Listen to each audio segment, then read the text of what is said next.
প্রিয় দর্শক, আপনাদের সবাইকে স্বাগতম আমাদের আজকের ভিডিওতে। আজ আমরা কথা বলবো এমন একটি মাস নিয়ে, যে মাসের জন্য পুরো পৃথিবীর মুসলিম উম্মাহ অপেক্ষা করে থাকে।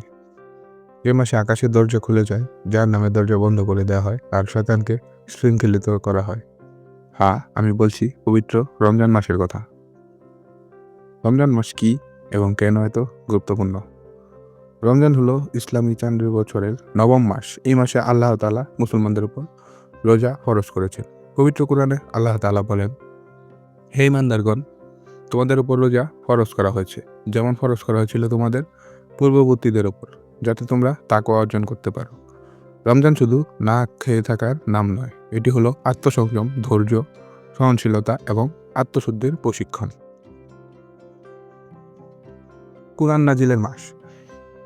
এই মাসের সবচেয়ে বড় মর্যাদা হলো এই মাসে পবিত্র কুরআন নাজিল হয়েছিল। পবিত্র কুরআন নাজিল হয়েছিল শবে কদরের রাতে, যা হাজার মাসের চেয়েও উত্তম। এ কারণে রমজানকে বলা হয় কুরআনের মাস। রমজান মানেই কুরআন তিলাওয়াত, কুরআন বোঝা এবং কুরআন অনুযায়ী জীবন গড়া। রোজার প্রকৃত অর্থ। রোজা আরবি শব্দ সাওম থেকে এসেছে, যার অর্থ বিরত থাকা। আমরা শুধু খাবার ও পানীয় থেকে বিরত থাকি না, আমরা মিথ্যা থেকে বিরত থাকি, অন্যায় থেকে বিরত থাকি, অশ্লীলতা থেকে বিরত থাকি, খারাপ দৃষ্টি থেকে বিরত থাকি। রোজা আমাদের শেখায় কিভাবে নিজের নফসকে নিয়ন্ত্রণ করতে হয়। রমজানের শিক্ষা। রমজান আমাদের যে বড় বড় শিক্ষা দেয় তা হলো তাকওয়া। আল্লাহ ভীতি ও সচেতনতা তৈরি হয়। যখন কেউ একা থাকে তখনও সে পানি খায় না, কারণ সে জানে আল্লাহ তাকে দেখছেন। ধৈর্য। ক্ষুধা ও তৃষ্ণা সহ করার মাধ্যমে আমরা ধৈর্য শিখি। সহানুভূতি। গরিব মানুষের কষ্ট বুঝতে পারি, সারা বছর না খেয়ে থাকে তাদের কথা আমরা অনুভব করি। আত্মনিয়ন্ত্রণ। নিজেকে নিয়ন্ত্রণ করার সবচেয়ে বড় প্রশিক্ষণ হলো রোজা রাখা। রমজান মাস দোয়া কবুলের মাস। রাসূলুল্লাহ সাল্লাল্লাহু আলাইহি সাল্লাম বলেছেন, রোজাদারদের দোয়া ইফতারের সময় ফিরিয়ে দেওয়া হয় না। এই মাসে আমাদের উচিত বেশি বেশি দোয়া করা, ইস্তেগফার করা, আল্লাহর কাছে ক্ষমা চাওয়া, নিজের এবং পরিবারের জন্য দোয়া করা। তারাবি ও ইবাদত। রমজানে মুসলমানরা এশার নামাজের পরে তারাবি পড়ে। তারাবির নামাজ আমাদের কোরআনের সাথে গভীর সম্পর্ক তৈরি করে। অনেকেই পুরো কোরআন এই মাসে এক বা একাধিকবার শেষ করার চেষ্টা করে। রমজানের রাতগুলো ইবাদতের জন্য সবচেয়ে মূল্যবান সময়। লাইলাতুল কদর। রমজান মাসের শেষ 10 রাতে একটি হলো লাইলাতুল কদর। এই রাত হাজার মাসের চেয়েও উত্তম। এই রাতে করা ইবাদত 83 বছরের ইবাদতের চেয়েও বেশি সওয়াব দেয়। আমাদের উচিত শেষ 10 রাত বিশেষ গুরুত্ব দিয়ে বেশি বেশি ইবাদত করা। জাকাত ও সদকা। রমজান দান করার মাস। যারা সামর্থ্যবান তারা জাকাত আদায় করেন, অনেকে ফিতরা প্রদান করেন।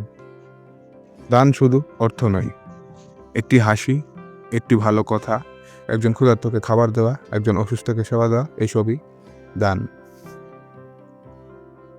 রমজান বৈশ্বিক একতা। বিশ্বের কোটি কোটি মুসলমান একই সময় রোজা রাখে, একই সময় ইফতার করে, একই সময় তারাবি পড়ে। এই একতায় মুসলিম উম্মার শক্তির প্রতীক। রমজান আমাদের মনে করিয়ে দেয় আমরা এক শরীরের মতো।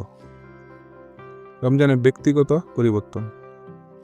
অনেকেই বলে রমজান মানুষে বদলে যায়, কিন্তু আসল প্রশ্ন হলো রমজানের পর আমরা কি সেই পরিবর্তন ধরে রাখতে পারি? রমজান হলো একটি প্রশিক্ষণ ক্যাম্প। এক মাসে এই প্রশিক্ষণ আমাদের পুরো বছরের জন্য প্রস্তুত করে। আমাদের লক্ষ্য হওয়া উচিত 5 ওয়াক্ত নামাজ নিয়মিত পড়া, কোরআন তিলাওয়াত চালিয়ে যাওয়া, খারাপ অভ্যাস ছেড়ে দেওয়া, ভালো কাজ ধরে রাখা। রোজা ও আত্মশুদ্ধি। রোজা আমাদের অহংকার কমায়। আমরা বুঝতে পারি আমরা কতটা দুর্বল। একটু পানি না পেলে আমরা কষ্ট পাই। এ উপলব্ধি আমাদের বিনয়ী করে তোলে।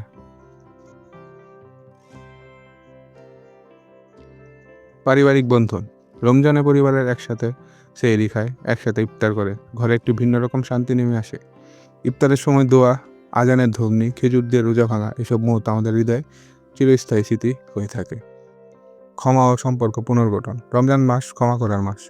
এই মাসে আমাদের উচিত কারোর সাথে মনোমালিন্য থাকলে মিটিয়ে নেওয়া, আত্মীয়তা সম্পর্ক ঠিক করা, কাউকে কষ্ট দিয়ে থাকলে ক্ষমা চাওয়া। আল্লাহ যখন আমাদের ক্ষমা করেন, তখন আমরাও যেন মানুষকে ক্ষমা করি। রোজার ভুল ধারণা।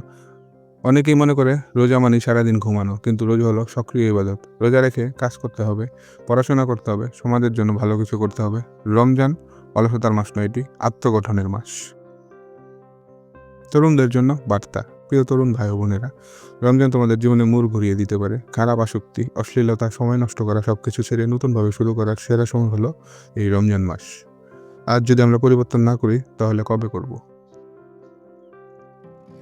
ইফতারের অনুভূতি। একদিনের ক্ষুধা ও তৃষ্ণার পর যখন আজানের ধ্বনি শোনা যায়, যখন হাতে এক গ্লাস পানি, এক টুকরো খেজুর, তখন যে অনুভূতি হয় সেটি ভাষায় প্রকাশ করা যায় না। এই মুহূর্তে আমাদের মনে করিয়ে দেয় আল্লাহর প্রতিটি নিয়ামত কত মূল্যবান। রমজানের প্রথম 10 দিন রহমতের, দ্বিতীয় 10 দিন মাগফিরাতের এবং শেষ 10 দিন জান্নাত থেকে মুক্তির তথা নাজাতের। এই মাসে আল্লাহর রহমত বৃষ্টি হয়ে ঝরে। আমাদের করণীয়, এই রমজানে আমরা কিছু লক্ষ্য ঠিক করতে পারি। প্রতিদিন অন্তত এক পারা কোরআন পড়ব, 5 ওয়াক্ত নামাজ জামাতে আদায় করার চেষ্টা করব, প্রতিদিন অন্তত একটি ভালো কাজ করব, কারো মনে কষ্ট দেব না, সোশ্যাল মিডিয়ার সময় কমিয়ে ইবাদতের সময় বাড়াবো।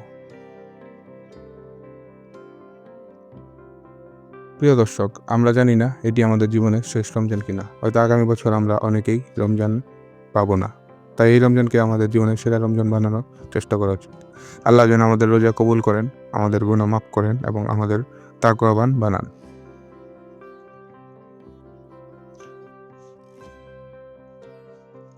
যদি ভিডিওটি ভালো লেগে থাকে তাহলে লাইক দিন, শেয়ার করুন এবং আমাদের চ্যানেলটি সাবস্ক্রাইব করতে ভুলবেন না।